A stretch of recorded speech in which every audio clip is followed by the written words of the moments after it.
Komiði nú sæl aftur. Þótt Babinn væri hinn fyrirheitni sem Guð hafði sent til að segja fólki frá hinu nýja degi, kom hann í heiminn sem lítið barn, á sama hátt á við öll hinn. Enginn vissi að hann var hinn fyrirheitni fyrr en hann var 25 ára. Faðir Babsins dó þegar Babinn var lítið barn. Móðurbróðir hans tók hann þá í fóstur og ól hann upp. Móðurbróðir hans fékk mann til að kenna honum að lesa Kóraninn. En Babinn var svo ótrúlega fljótur að læra að kennarinn skildi ekkert í því. Dag nokkurn bað kennarinn Babinn að fara með fyrstu línurnar í Kóraninum. En drengurinn hikaði og bað að fá að komast hjá því.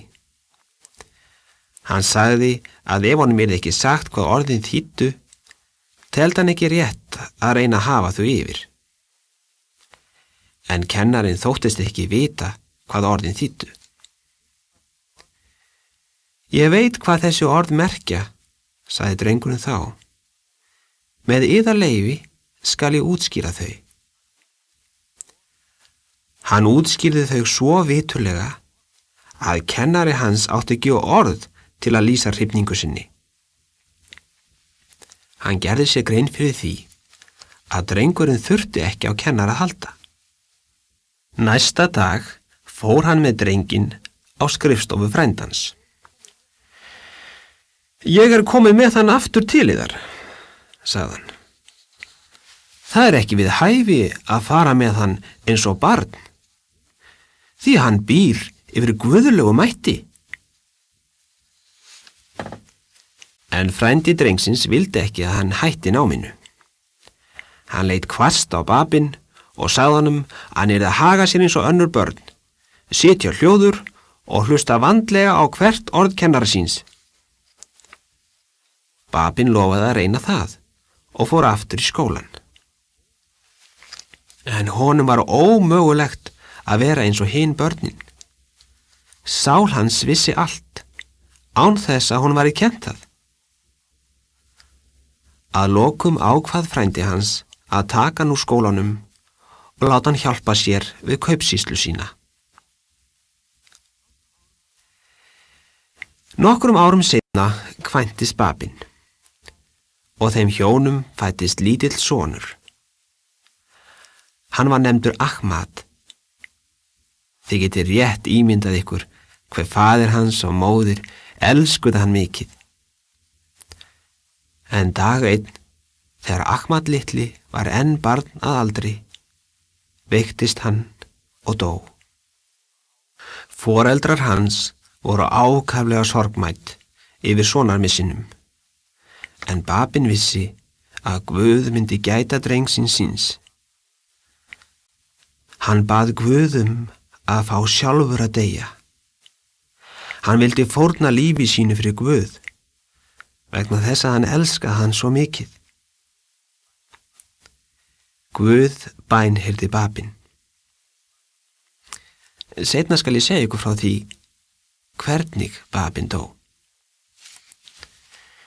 Nú jæja, áfram með söguna. Í Persíu, landinu þar sem Babinn átti heima, mjög heitt á sumrin. Hann baðst samt fyrir margar klukkustundir á dag uppi á þaki. Hús fólksins byggð með flötu þaki, svo að fólki geti setið þar á kvöldin þegar svalt er. En Babinn, hann beið ekki til kvölds. Á hverjum föstudegi var hann vanur að fara upp á þak í dögun og biðjast fyrir þar til sólin kom upp. Á hádegi, þegar sólin var heitust, fór hann aftur upp á þak. Svo altekinn var hann af bæninni að hann virtist ekki finna fyrir brennandi geislunum. Hér hélt hann kyrru fyrir langt fram eftir degi í hugleiðslu og bæn. Hjarta hans var fullt af ást og fögnuði. Sumir héldu að hann væri að tilbiðja sólina, en auðvitað var það ekki svo. Í hans augum var sólin tákn Guð. Sólin sendir geisla sína og yl til jarðarinnar sem veldur því að trén, blómin og allt annað vex. Á sama hátt sendir Guð okkur ást sína og hjálpar okkur að rækta með okkur meiri kærleiksanda og að líkjast honum meira. Við gætum ekki lifað andlega án kærleika Guðs, fremur en blómin og fuglarnir án sólarinnar. Babin var mjög blíður og góður við alla sem hann hitti.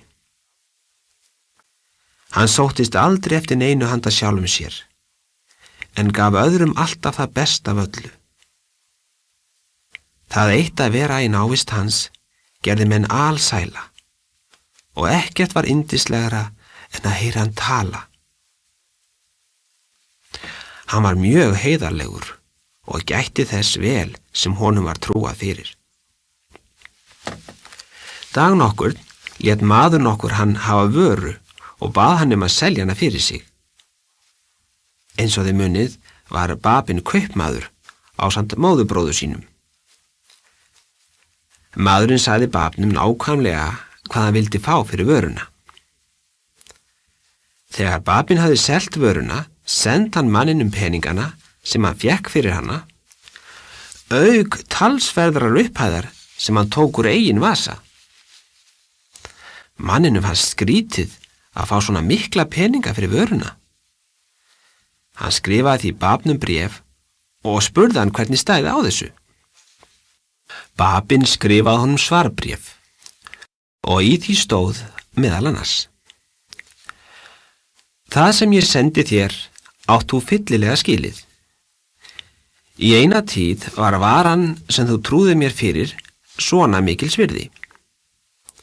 Þar sem mér tókst ekki að selja hana á því verði, finnst mér það vera skylda mín að láta þér í té alla þá upphæð. Sem sagt, þegar hann seldi vöruna, fékk hann ekki eins mikið fyrir hana og hann hefði getað nokkur áður.